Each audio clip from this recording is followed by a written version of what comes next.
teachers, the teachers, the teachers, the teachers. My brothers and sisters of color, we gotta do better. No survival in this era if we turning on each other. Like a family reunited, they hate it when we together. Now let's talk about it. Listen to the teachers, let them tell you. You want facts behind your questions, Dr. Rick, give them the answer. Followed by wise words, introducing Dr. Michael Blanche. Many guests and activists every week leading by example. When there's problems, there's solutions. Together we are the answer. The teachers.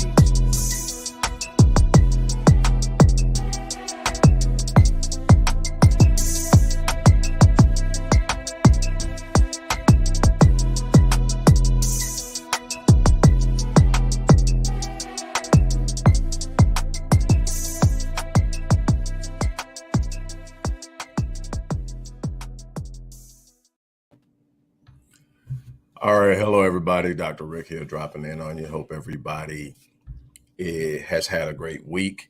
Here's another episode of the Teachers. I'm here with my partner, my ace, my friend for years now. It's crazy how long we've actually known each other. I remember when we first connected with Dr. Michael K. Blanchard. Our guest today is a young brother, Rian. I'm going to just let Rian tell you his story. This brother has an unbelievable story. I love his passion. I love his disposition. I'm going to talk about some of the things that impressed me about him as we move in. But he has a unique way of delivering powerful messages by way of music. And I'm going to save some of the conversation for the conversation because you know me. But I do want to, normally we would say this segment is brought to you by, and we would announce a sponsor, but this segment is about me celebrating birthday number 55 over this weekend, which is a milestone for me, all things considered, everything that I've been through over the last year. The beautiful things like losing 40 pounds over the last 7 or 8 months, honoring my word to myself that I wasn't going to enter into 55, looking the way I looked on my daughter's birthday last September, and all of that. And as I said in the video before this, for those of you who want to show love to me, you don't have to bless me directly, but you can support the work that we do. It's so underfunded. And after this conversation, you're going to see why it's so necessary. And we're going to move into this. Rian, our mutual connection, Jeremy, is how I initially came about you. He reached out to me and he just started sharing your stuff with me. You have to check this out. You have to check this out. This guy is special. He's different. And I get that a lot. And then I go and it's trash. I mean, absolute trash. And I'm going like, nah, I got a headache. I can't get it. My left eye hurt. Just all kind of stuff that, and so, but there was something in the conviction of Jerry. I said, I'm going to click this link, and I swear, and this is what I said. I swear for God, I'm gonna mess Jeremy up if this is some trash. And I didn't say that. I said something else, but that was just. And I listened to it. I'm like, well, damn, because this is definitely not what's being pushed out there in mainstream. And it sort of immediately reminded me of Sane. Sane is the guy, Rian, who you just heard on the intro. I like that song. It's Doc's fam, and he convinced him to do the intro for us, and then it turned into a full single, and now it has a video and everything. So we're into that thing now, production and all of that stuff. Promoting and all that stuff, we're into that as well. I come from a music background. Doc has inserted himself as an executive producer, and so he's fast tracking his learning curve on it, and he's got some good people surrounding him. And I've been in like forever. I got literally producers in the bloodline. Matter of fact, I'm about to hook up with one to help celebrate my birthday today. If I don't choke him, it'll be a good day. And that's my baby brother, man. This dude is extremely talented. He's a gospel recording artist, but he's a songwriter and produces. He's written for Kim Burrell. He's written for Kyle Turner, he's done, you know, a bunch of different things, plus his own stuff. So I have an understanding. We talked about this.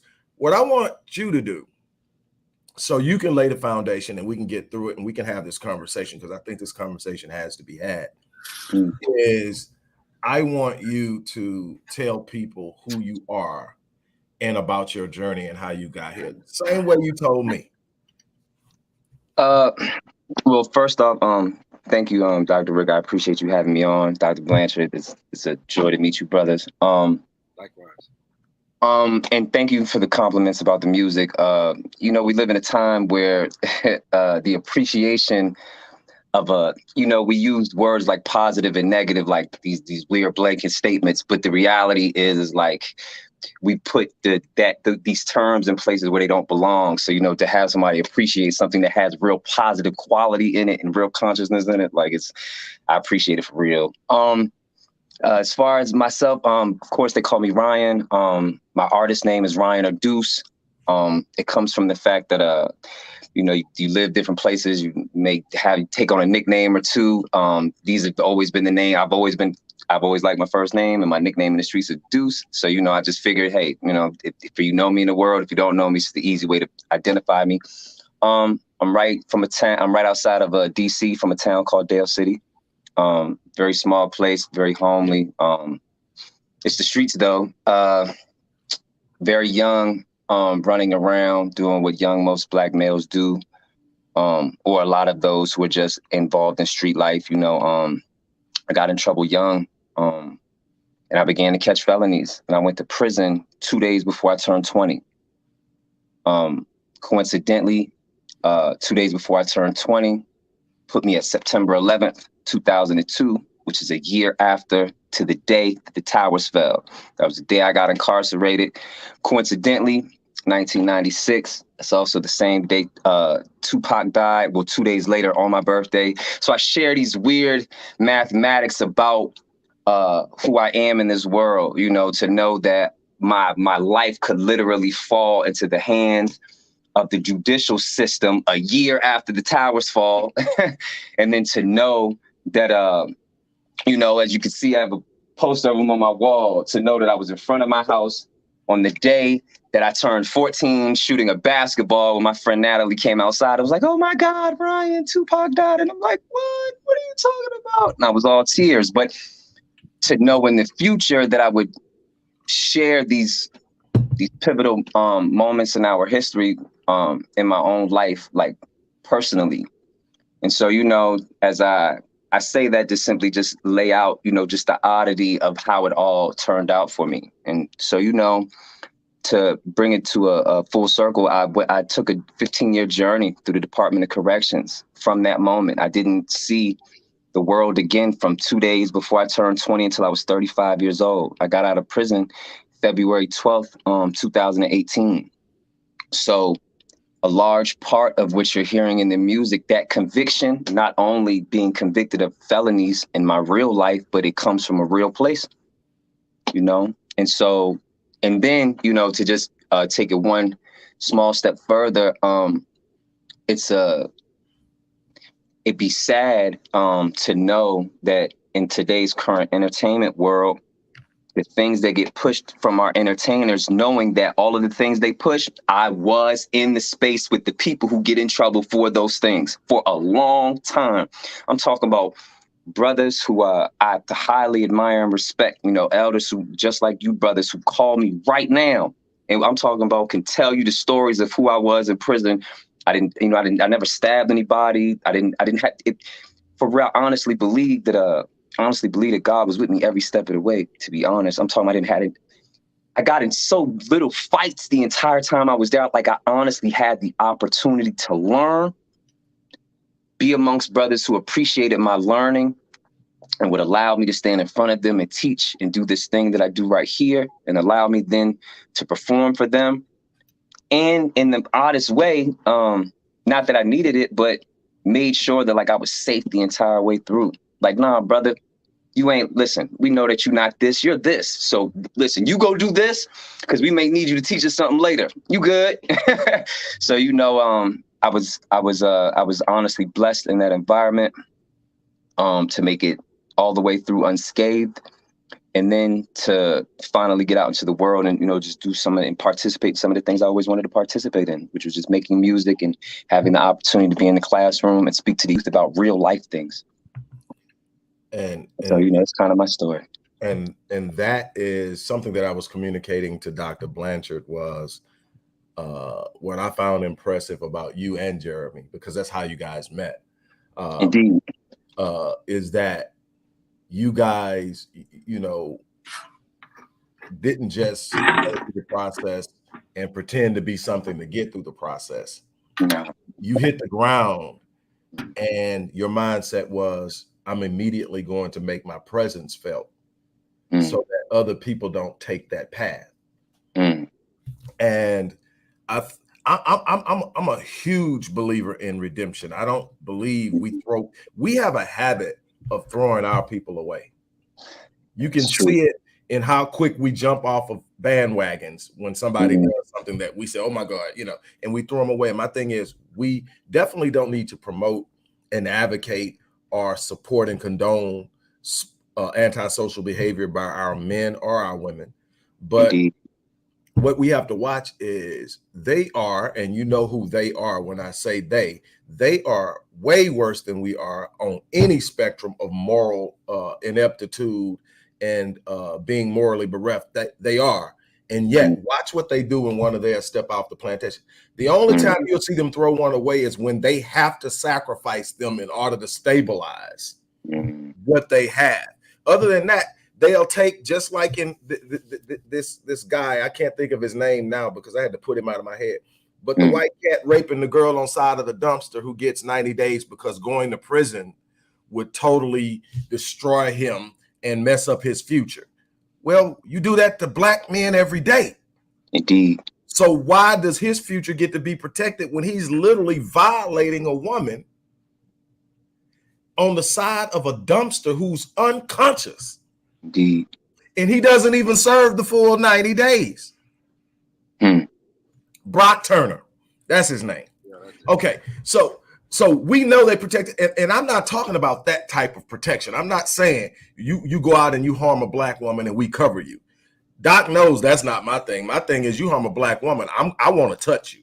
Absolutely. I want to touch you. You harm a black woman, I got a problem with you.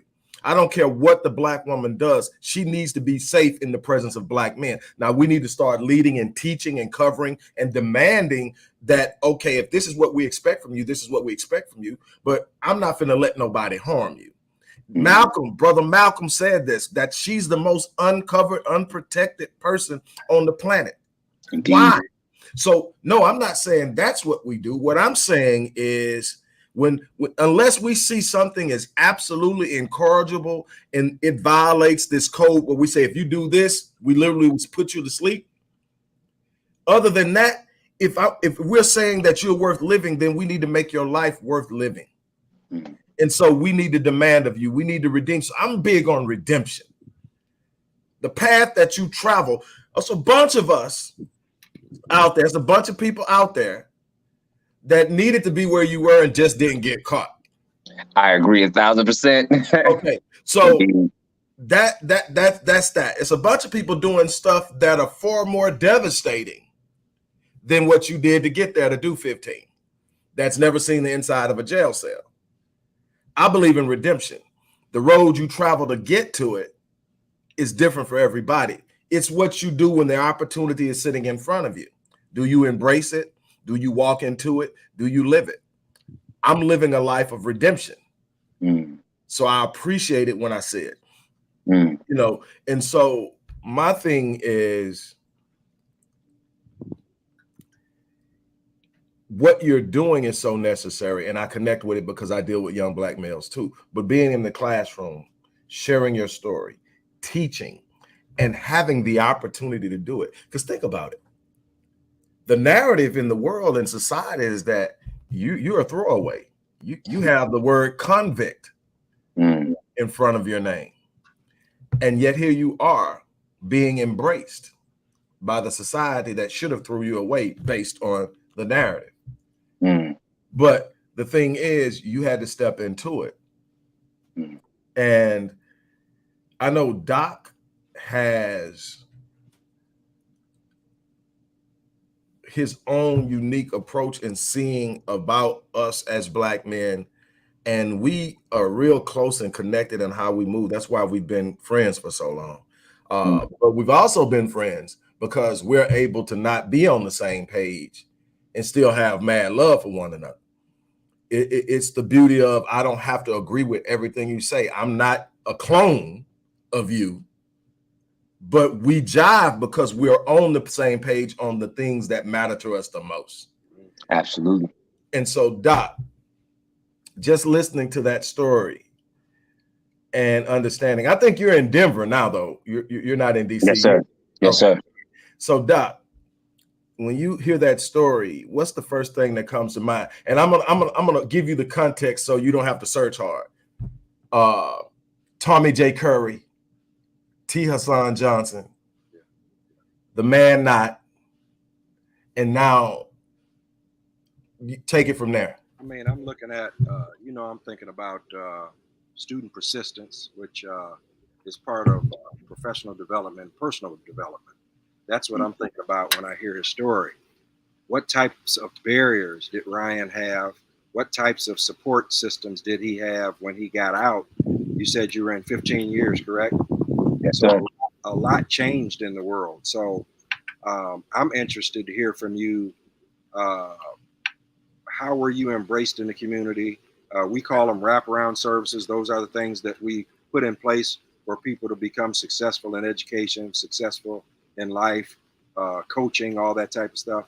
What did you have to support you? Because a lot of young Black men that come out of prison time don't have that support. We know that, and they go back very quickly a lot of times. Sometimes they're unable to cope with this new world because a lot of time has passed and a lot of things in the world changed since you were actually there. And you said you were actually very young when you went in. So a lot has changed, and a lot of your personal development actually occurred while you were incarcerated. So tell us a little bit about what that was like growing up with a lot of your personal development occurring in the system. And Doc knows I say this all the time, the best education that you can give is the one you give to yourself. And I'm not talking about the institution of education. I'm talking about the one you get on life. When you combine the two, then you're a giant. Fantastic question, Doc. Well, one of the first places I would have to absolutely start is the fact that, I was blessed to have both my parents, since I was young. My father, he died my third year in prison. It's very tough, to be honest. That's a whole nother story for another day. But the fact is that my mom is a certified genius. She's a double major. She has a PhD in psychology. She has a master's in psychology, forgive me, and a master's in business. My father, he was just, he wasn't the most educated man, but he was always the most popular dude anytime he walked into a space. You know what I'm saying? He could run his mouth. So, those two things together, being able to think quickly and then just being able to articulate well has just always fared well for me. My mom always impressed in me a love for reading, since young. That's why, I could, when I look back just at my journey, knowing that at the bare minimum, I've read one book a month for 15 years, at the bare minimum. And there was months that, you know how your mind could get to going. Sometimes you might get in that space and before you know it, you could just feeling like I could crack the codes of the universe. I've read 10 books this month, but. Hey, Ryan, most people haven't read that many books in their lifetime. It's crazy, right? And that's what I'm saying, to know that, it's really crazy that we really rely on screens to learn now. Like it's the most, like what happens if the Wi-Fi goes out? And then you go back to looking at books and you're like, yeah, what am I supposed to do with this? It's crazy. I saw the weirdest thing. I don't know if you saw this, but it's a floating, it's a reel now on TikTok, but it was a real life event. There was this toddler, couldn't have been more than 2 years old. And I think they were in the airport, and the mom gave the toddler a magazine and the toddler took the magazine and started doing this. Mm. Couldn't I haven't understand seen why, that, but that's why the crazy. screen wasn't changing. Only knows scrolling, never touched the real book, never turned the page. That's deep. And you know, I'm good. I'm good with technology. It has really opened up the platform for me to do what I do. But there's something like holding a book, the smell of it, going in a bookstore, going in a library, Touching a page. and touching a page that's revolutionary. And you know, the empirical data on this is huge. When studying success, one of the most primary and prevalent variables is books read. The average American reads one book a year. Do you know how many people have to not read a book at all to have your average be one? Yeah, it's crazy, right? Okay. Now, on the flip side of that, the top 5 performers, success-wise, and they literally define success in a number of different ways. They defined it financially, they defined it business influence, social influence, and so forth. So in any of those categories, the top 5% read on average 4 books per month. So there's a direct correlation between reading.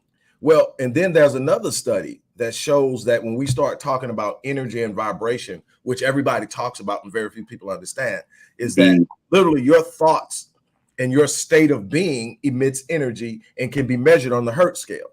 And the Hertz scale basically ranges from 0 to up to 7 to 750. Now, the lower the frequency, the vibration, the lower the energy, you're talking about 250 Hertz and below, anger, bitterness, jealousy, envy, strife, and all of that. And 500 Hertz, gratitude, 550, love, 6 and 7, benevolence and giving, 700, revelation, the receiving of new knowledge, is one of the highest places that you can be in where you're building your energy and your vibration. When the brain and the mind comes together to take on something new it hasn't seen, it gets excited and it goes up. It's hard to be looking into a book and feeling down. It's amazing. And I can relate to you because when I started my journey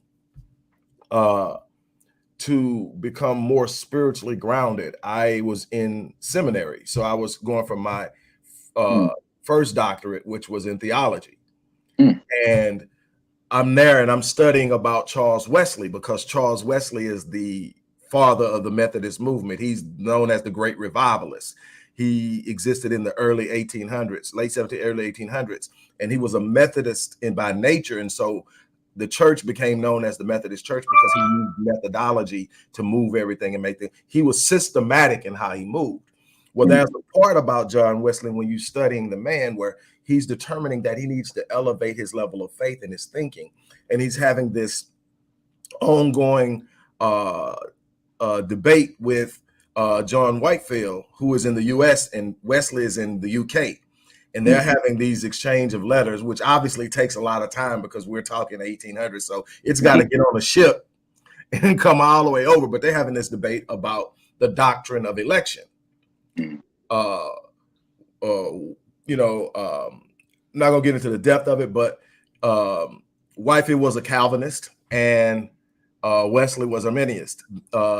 And so that those were the debates, and it was friendly. They were very close. It was a friendly debate, but they had it going on. Indeed. And in one letter, Wesley says to Whitefield, "I'm struggling with my faith. What should I do?" And Whitefield's return was, "Preach faith until you have faith." He was talking about the power of personal declaration. I wrote about that. But there was something else in studying Wesley that set my world on fire and changed my life forever. I read that one year he committed to the consumption of revelation. He was going to read 100 books in a year. And I committed, I'm going to read 100 books in a year. This is over 20 some years ago. Every year, I read over 100 books. Mm. And I'm one of the busiest people in the world, but it's a part of what I am. I'm going to find books and I'm just reading. And then it's become like a passion. And it kind of parlayed into something my grandfather told me. He said, you love to talk a lot, you love to write a lot. Make sure you read at least 1,000 words for every 100 words you speak. Mm. And you'll what comes out will be a blessing to the people who hear it, because it'll most likely be the truth. And so when I hear you talk about the reading and the passion, that passion was given to me by my great grandmother, who was my adopted mom. And your mom gave you that passion. It has served you well, and it will continue to serve you well. And I ask that you simply pass that passion on, because that's what's lacking in so many of our youth, are the ability to seek and educate themselves. I agree. The thing is so often, man, that would be the problem that I would encounter when I was incarcerated. You know, one of the things that connected Jeremy and I, my great brother Jeremy, was the fact that when I met him other than the fact that we were around from within the same area. So, within that environment, you kind of just gravitate towards people in that way. But one of the earliest moments that came with me meeting him was I went to go outside to sit down and talk with him. And he had this big tax book about tax law. And I was like, hey, what are you doing with this? And he was like, yo, man, we black men. He's like, when we get out in the world, one of the things that normally send dudes like us back to prison is we don't pay our taxes. He was like, yeah, you better learn this. And I was like, oh, word. But just the running across, you run across brothers in that environment who will stand out in that way, because they will have things like that attached to them way less than brothers who do. You know what I'm saying? You will run across the brothers who aren't reading, who aren't learning, who aren't, for real. How many, the amount of brothers that you run across on a regular basis. I knew a brother who was the brothers who would be in the GED class. And the brother, I knew this one particular brother, he's going to the GED class, and he would come outside and he would talk to me on a regular basis. He would always ask me, Brian, yo, how you keep your brain focused? He was like, yo, man, every time we come outside, he was like, yo, you don't ever want to smoke no weed. He was like, you don't want to go work out. He was like, yo, you go work out by yourself. He was like, yo, man, he was like, yo, how do you sit over here and do this every day? He's like, I just don't get it. And I was like, well, let me ask you this. I was like, yo, how do you go to the GED class every day? He was like, well, I mean, I want my GED. I said, well, I want to learn. I said, well, here's the difference, though. I said, yo, how long have you been in a GED class? He said, man, go ahead, man, don't do that. I said, nah, man, you got to say it out loud. By the way, I'm saying this because I used to do this to him all the time later. But this was one of our first interactions in this way. I said, nah, man, say it out loud. He said, man, I've been in there for 4 years. I said, you've been in a GED class for 4 years. I said, imagine how much further along you could have been had you been sitting out here with me. Every time I read one of these books, you just took it and finished it behind me and then passed it on. Like, you could have quite possibly moved your way through whatever that was to enhance your own self so you could be better used in society once you get free. I said, but the reality is, just like most brothers, as the system does for brothers in this predicament, they give you games, you want to sit down, you want to become king of the tabletop. So, you play chess, you play checkers. You learn all the different ways to play poker. As brothers love to do, you want to look for all of the ways to make money when you're free. The same thing when you're incarcerated, but those things normally end up taking over your mind. So the space that you could have reserved for learning at a certain level, you fill it with all of the other things that take up your time that aren't necessarily going to take you as far. It may provide for you in the moment, but it's not going to ensure your longevity in the world. So, watching this on a regular basis, being a participant in this, knowing that I constantly had to, in mind, I don't want to make it, I don't want to make it sound as if it's an issue, because it's not an issue.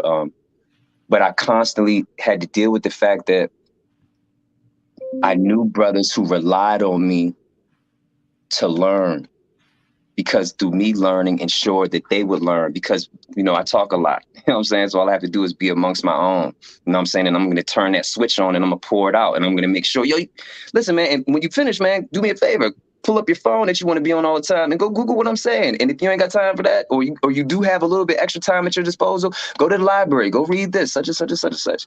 So, that was kind of always the thing that kept it moving in a certain way, Dr. Rick. And I'll give you brothers this as well.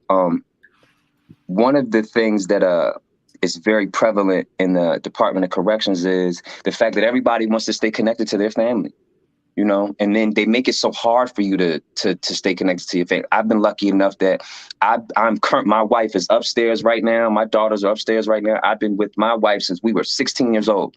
She rode with me for 15 years, my entire incarceration. Her, my mother, and my children. My Uncle Harold was my father's brother. These were the people that was my support system, Dr. Blanchard, that you spoke about earlier. None of my friends that I grew up with were there. You know what I'm saying? That all of them disappeared on me. I can tell you guys, I have that stereotypical story. Out of 15 years, all of the people I grew up with, one person from around my way wrote me twice in 15 years. None of the people I grew up with came to visit me. They didn't come to write me, do any of those things. I only say that because, you know, brothers out here throw their lives away so easily. They don't think about how easily you could get cut off from the things that you deem to have such a high esteem in your life, and yet those things will disappear on you. You know, I don't mean to say things, you know, those people, but you do your best to stay connected in that environment.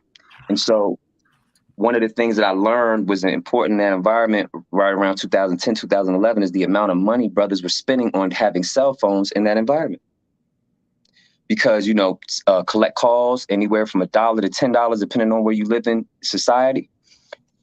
They go through so much and you wanting to get a visit. So, you know, it really is almost as if like you really are in slavery and your people got to go through the slave catchers to get back to the plantation to see you and then get gone. They so disrespectful. So like many brothers, I participated with cell phones.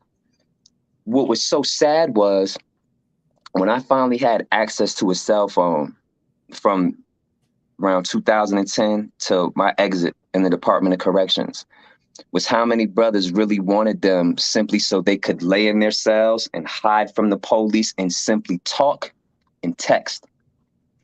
I say that because I have a brother that I'm very, I love him very much. He's home now. It's my brother, Asiatic, Genesis Asiatic. He has a brand called Asiatic Greetings. He was one of the brothers who used to say to me all the time, yo, man, you understand that if you get caught with this device, they're going to give you more time. So you might want to use it for something of substantive value. So I would be on YouTube for hours trying to catch up with the world.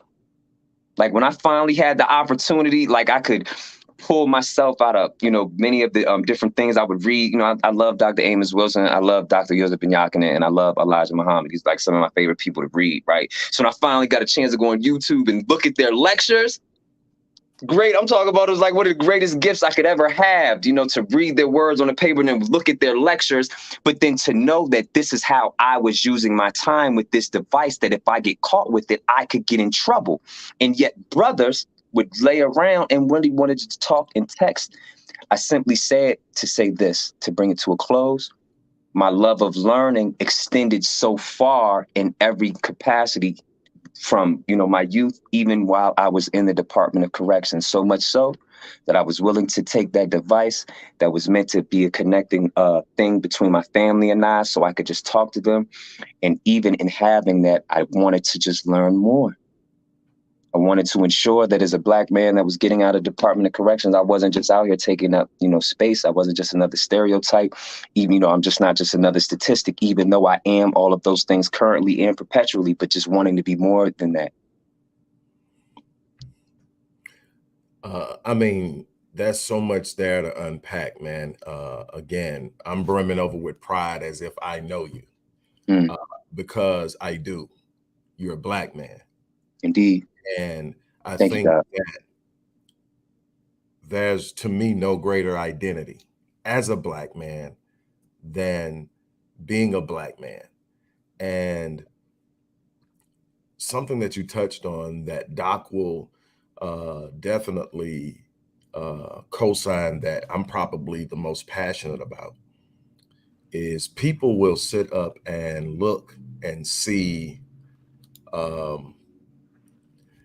people will sit up and look and see the fact that your wife spent 15 years waiting on you. Indeed. And say she was crazy. She's gone through that for sure. what are you doing? That's stupid. That's another black man that threw his life away. Why are you wasting your life waiting on him? All he's going to do is get out and blah, blah, blah, blah, blah. Mm. And what I see is a man that wakes up every day and shows her why she wasn't crazy. Absolutely. And that to me is black manhood. Mm. You said something that was powerful in itself, but people won't even get close to realizing how powerful it was. I was preparing myself not to be a man that just came out and took up space. Mm. You became a man that came out and you command the space you're in. Mm. Your presence and energy is evident the moment I connected with you. I told you this. Here's the thing. How we as men, and I told you this as well, and Doc, we've had this conversation, I don't know how many times. I said this 20 years ago. I said, when I turned 55, this is why I'm so emotional. Mm. I said, when I turn 55, I don't want to be on the front lines anymore. I'm getting too old. I said, plus the kids won't relate to me. They won't understand me. We're not even speaking the same lingo.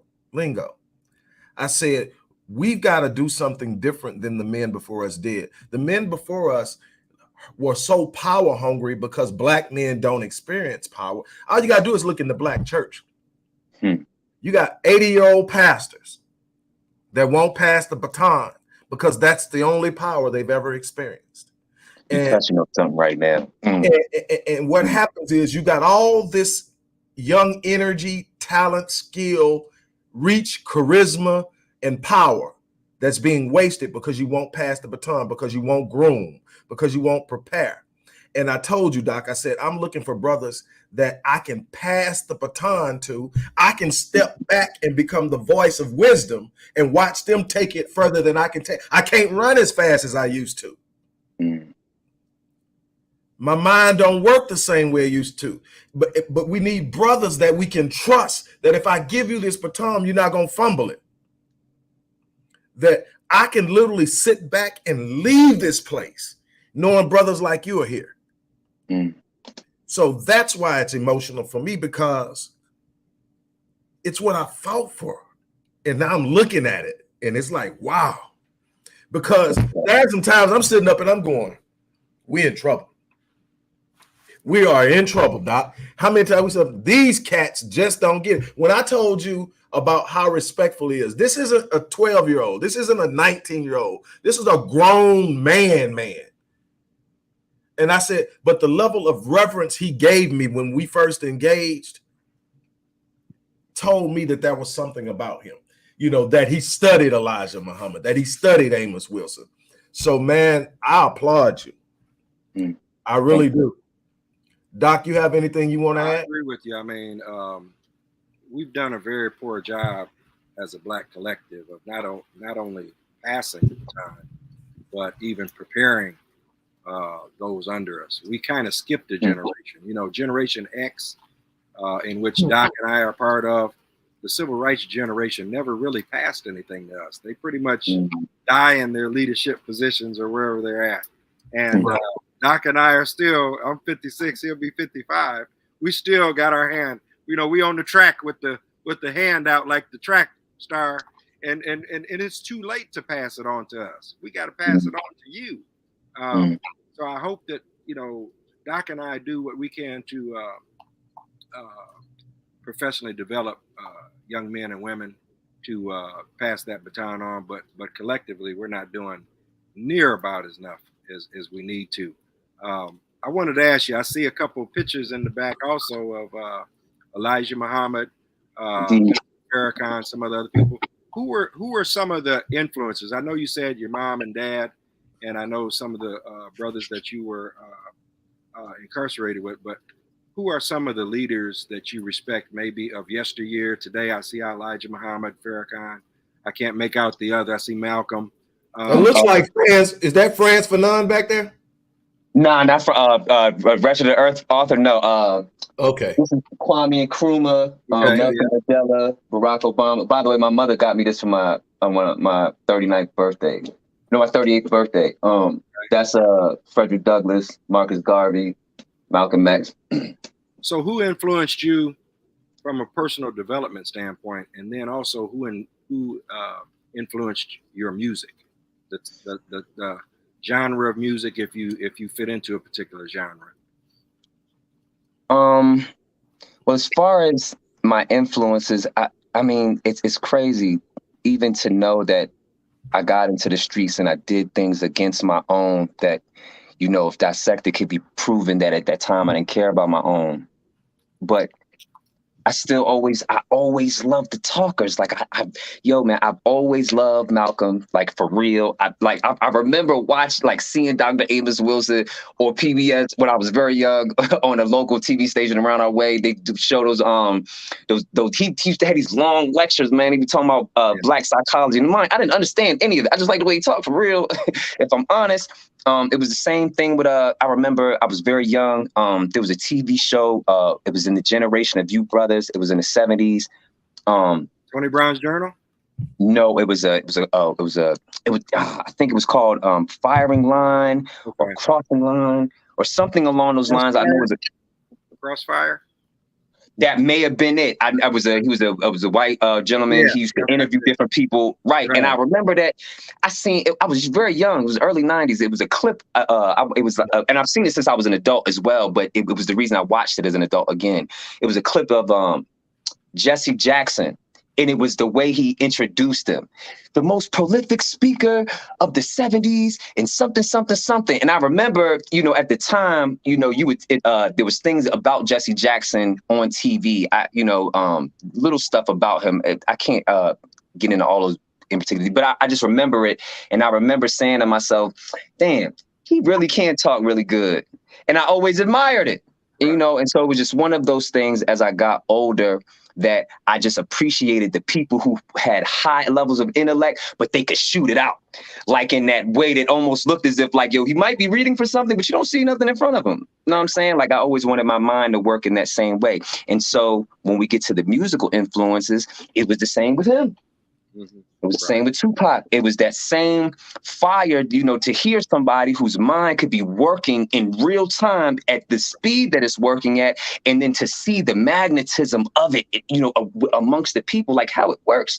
So, you know, when we talk about just my influences, just in the name of being Black, in the name of intellectualism, you know, these are just some of them, you know, or just some of the brothers I named: Jesse Jackson, Amos Wilson, the Most Honorable Elijah Muhammad, Dr. Yosef Ben Yakinen, Charles Finch, Asa Hilliard, Delbert Blair. I could walk down a whole list of brothers that live in here. Who I wish I could just thank them. And Dr. Rick Wallace. Dr. Rick Wallace. Well, by the way, brother, bring that up is because all of the people you just named, they freestyle.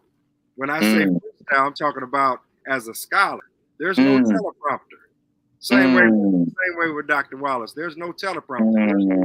That's crazy. It comes from here. They freestyle, just like a rapper freestyles. There's nothing written down. They freestyle and it's coming off the top of their head.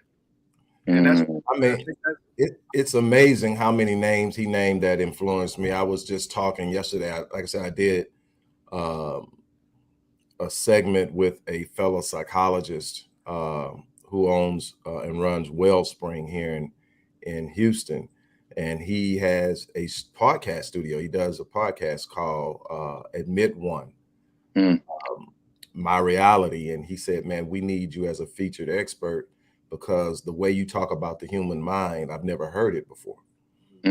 And so we talked about two things yesterday. We talked about the mind unleashed, and we talked about the gift. And one of the things that I believe is that everybody has one. I don't believe that there's a person on the planet that doesn't have a gift. I've had the distinct pleasure and blessing to work with people with autism, Down syndrome, other learning disabilities, extreme poverty, extreme wealth, and everything in between. I have yet to meet a person without a gift. The problem is we live in a culture that looks to submerge the gift and suppress it. Because if you actually access the gift, you know, you talk about Amos Wilson, who is to me the most prolific mind in psychology, with Dr. Naeem Akbar, close second. Well, Dr. Akbar, he another one. I got caught up. He influenced my further breaking down of European and Western psychology to better fit the Black mind and the Black experience. But the thing is, the gift has always been there. My grandmother discovered the gift in me at 2 years old. I remembered stuff that the average person can't remember, and I talked all the time. And at 3 years old, I had learned the story of the creation. 3 chapters of the Bible, I knew it verbatim. And she took me around, put a mic in my hand at 3 years old, and I became the kid who does the creation. So I'm public speaking. And then it just became anything I became passionate about. Matter of fact, in high school, one of the class clowns named Raymond, man, this dude was hilarious, kept us laughing, but it was in an economics class. And we would have questions, and it was like free for all. So we have questions, and he nicknamed me Tip for Tip O'Neill, who happened to be the House Speaker at the time we were in high school, because he said, man, you can't get a topic that the dude can't talk on. But the thing is, man, the minds that you, and then with Pac is my favorite, you know, coming from the 80s, LL is a second. Indeed. Just from the longevity and how he revolutionized the flow. And obviously Rakim came behind it and blew it up. But then you got all the real MCs that I love too. I like MCs, Most Def, KRS-One. That's right. Cats like that's bringing fire. But with Pop, to me, what separated Pop, it wasn't even his music. It's not the fact that he had recorded, I forget how many hundreds and hundreds and hundreds of songs by the time he died. He lived in the studio. He hammered on his craft. He was a professional. Indeed. It wasn't, you talk about his quick mind. It wasn't in the studio that his quick mind, it was his interviews. Indeed. It was his interviews. When you asked him a question, how he came back, how he explained Thug Life. I mean, just all of that is like, this dude's somewhere else. And anytime that you unleash the mind, that's what you get. And so that's what I'm seeing, man. And like, I admire, that's why I say, you got to check out this guy. I sent it to Doc and I sent it to our, man, I don't know what you call Neota. Neota is media god. That's all I can call. She's that person. And we sent it, you know, she got it. You definitely got to meet her, man. Hip hop.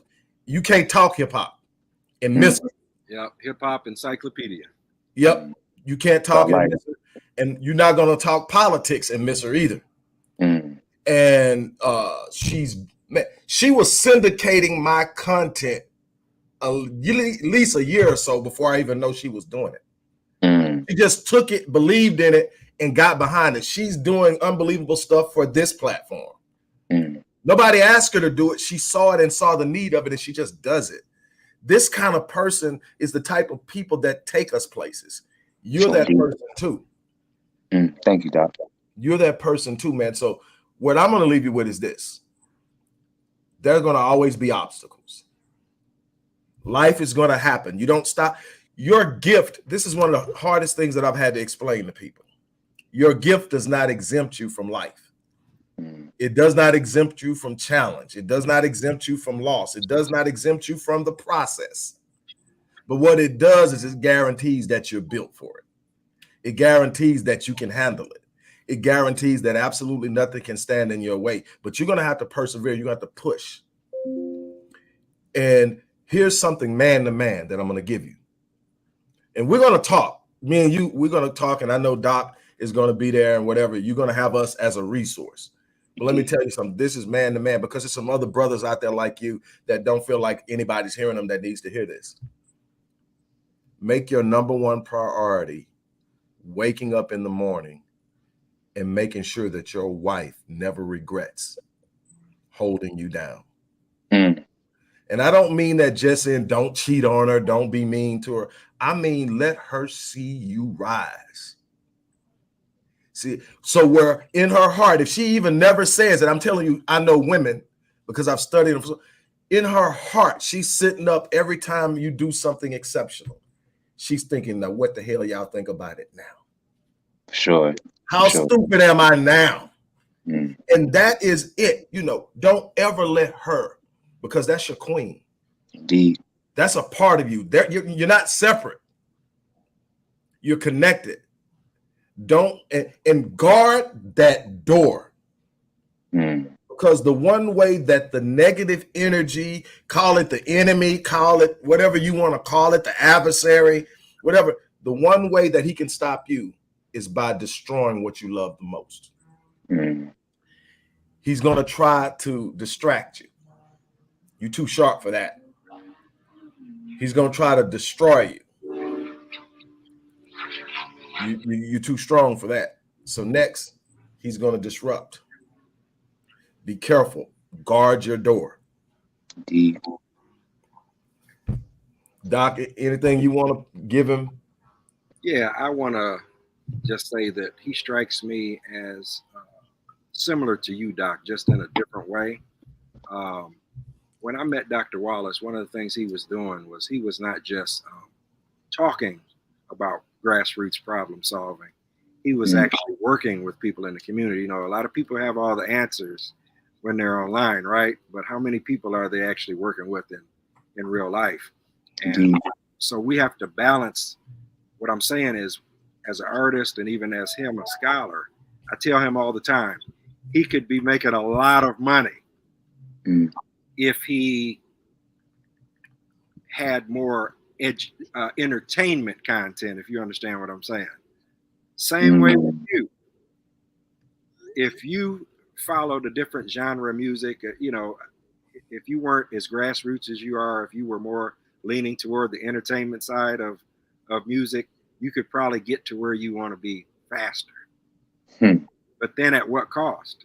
What are you about yourself to do that? Same way with Doc. He could be, I told him the other day, I said, man, you could fill that void that Kevin Samuels left when he passed. But how much of himself would he have to give up? Because our people value entertainment more than they value education. We know that. What are your thoughts on that, man? I'm talking about the places I could go, man, because the thing is I did one of my so there's two in particular quotes in this world that resonate with me on a regular basis. I think about them all the time. It's number one, Minister Farrakhan standing at the rostrum at one of those 80s lectures saying, I'm not no entertainer. Would you say you go out, go see your man talk? I'm not no entertainer. And then Prophet Muhammad, may peace be upon him, in the Quran saying, I'm not a poet, I'm not a madman. To know that the education and the elevation and the progression of your own is imperative, period. To know and understand that your own will participate in the destruction of itself more than anything that will give it life, simply because the destruction is more entertaining and the life-giving is boring. Even though the life-giving and sustains and ensures that you'll be here later.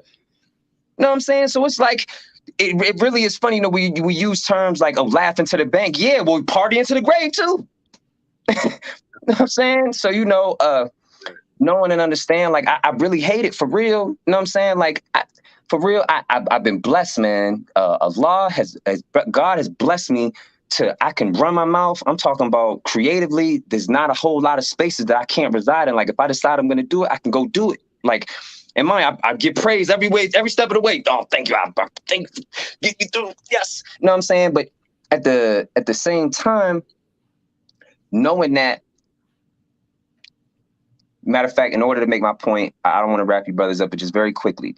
The year that I got out of prison, I had facial surgery. All right. You guys can't tell, but they cut half my jaw off from here to here. then took this bone out and took the bone out of my left leg and put it in my jaw. All right, with a piece of titanium. I was in ICU. I had 30 staples in my neck, 40 staples in my neck, 40 staples in my leg. I was on crutches. I couldn't even talk. I was in my house. I'm talking about brothers I was incarcerated with were calling me because they were trying to figure out, like, you know, they've always known me to be like this guy with all this thing or whatever, right? So they call me and they're like, yo, Ryan, what you doing to get back? And I'm like, oh, you know, I'm trying to check, you know what I'm saying? Speech therapy, you know what I'm saying? Don't worry about it, man. Get back, man. And they like, yeah, that's what's up, man. You been writing raps? And I'm like, yo, I can't even rap right now. What do you mean I'm writing raps? I can't even rap right now. Now, mind you, I didn't know at the time now, of course, many of them don't know that they were hurting me for real, because I thought that me making music or participating in artistry like meant that you cared about that more than my life, like healing, right? Now, of course, they would never know, well, maybe they'll know now, but it was actually writing raps because the speech therapy stuff wasn't working. Wasn't really working. So writing raps and then trying to exercise my jaw by going through those words is how I was able to pull myself up out of a dark space. And so to bring this to a close, to know that I could very easily say all of the fly things, from every type of drug you like to every kind of car you might like, all the misogynistic stuff you might want to hear about women and all of that. I could say all of that. But then that takes away from the fact that it was the beauty of the gift that helped my jaw work again. So how disrespectful would it be to not only my own, but to the creator that gave me the gift to use it so foul, so despicable, in such a harmful way, in such a destructive way. So no, I don't know. I know that my creativity will always go further every single time I go to sit down and write a song like Atmosphere, or I go to try to I go and trying to explain the depth of the spirituality that was blessed upon me to write things like Nicodemus, knowing who he is in the story of Jesus. You know what I'm saying? To me, every one of these writings is a dissertation. Every one of these is a lecture. If I take the music away, I could stand in front of you and say these words and you could still learn from them. And for real, it'd probably be even more entertaining because it would rhyme, but without music. you know? And so that's really what it is, Doc. It's just about the fact that you're right. We could get further if we was about the destructive quality of what resides within it, because we know that every particle of energy has the destructive value and the constructive value. So we could most certainly manifest that destruction if we so choose. Brothers do it every day and they're successful. But I don't think that they'll be here in the future as memorable beings. I think that in the future we'll dissect what they did and speak about how it was in its truest nature. Yeah, man, it was entertaining, but look what it did to us. I agree 100%. One of the things that Doc has probably heard me say hundreds of times, literally, because it's a part of my theme and my mantra, is that the first half of my life was about me, but the second half of my life is about my legacy. What am I leaving behind? And when people ask me what a legacy is, I say the legacy is the thing that you leave behind that speaks of you after you're gone. The question is, what will it say?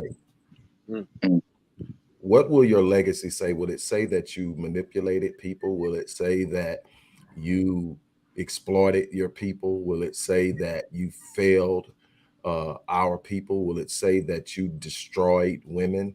Will it say that you didn't take care of your kids? Will it say that he impressed upon me to be better? Will it say that he brought me the knowledge that kept me?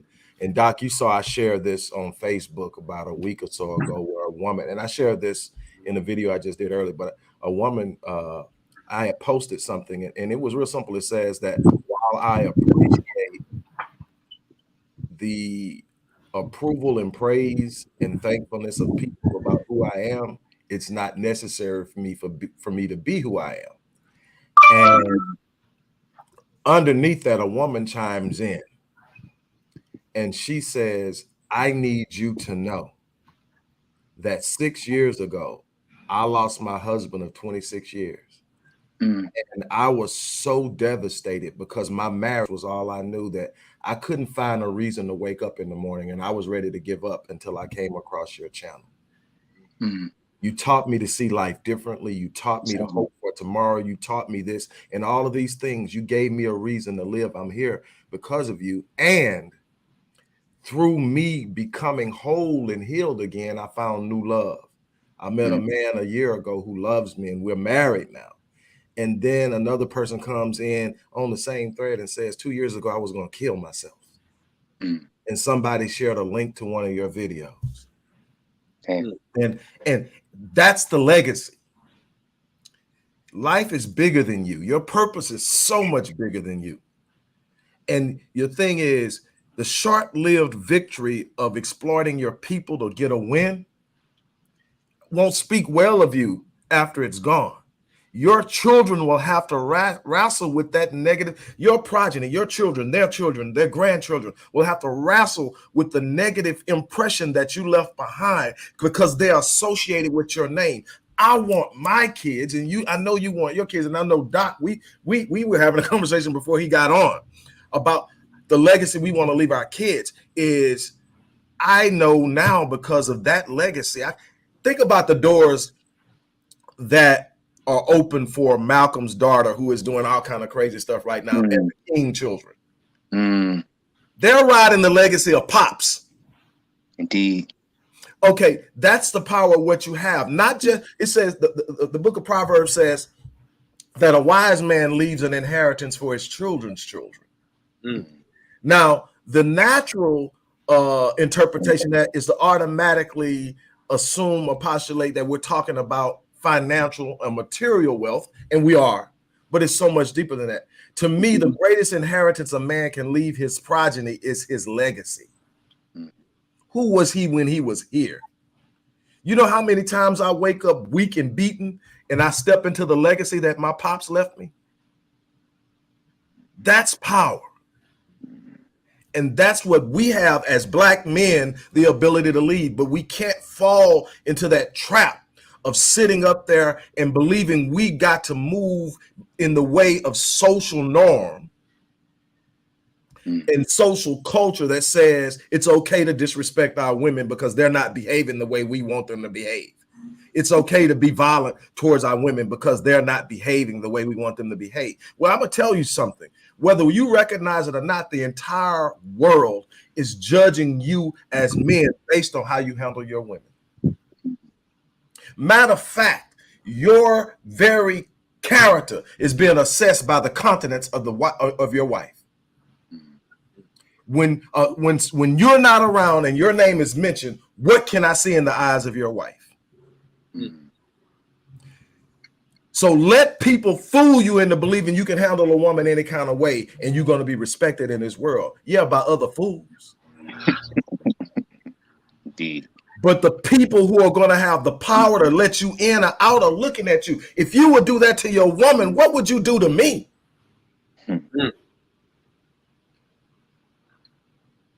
A nation, you can see the rise and fall of the nation by the way its men treat its women.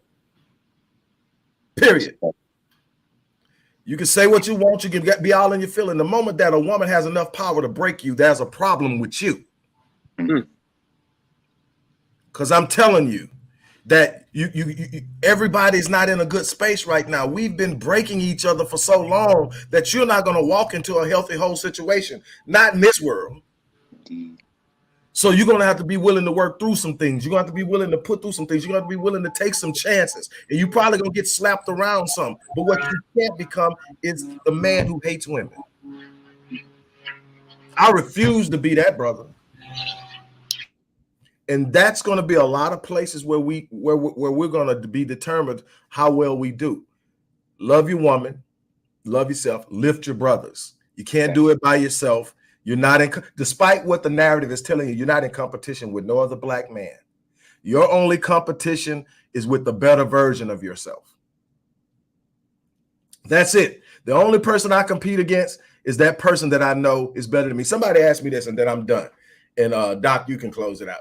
But somebody asked me this about 5 years ago. They said, who is your hero? I almost responded with my automatic answer, Malcolm X. That's my no doubt. But then I thought about it.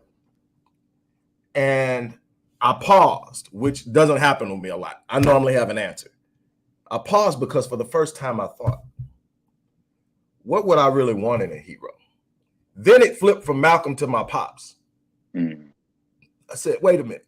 No, it goes deeper than that. I said, as much as I love Malcolm, I'm never going to be Malcolm.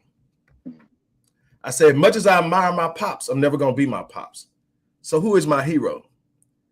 My hero is the guy that I look into the future 5 years from now and see. The guy I'm going to be 5 years from now is my hero. That's who I look up to, because I can actually be him. I can literally walk into that and be him. And so my life has been, if I look at it, a series of walking into the shoes of my hero, the better version of myself.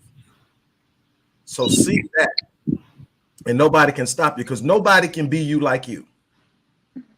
And I'll leave it at that.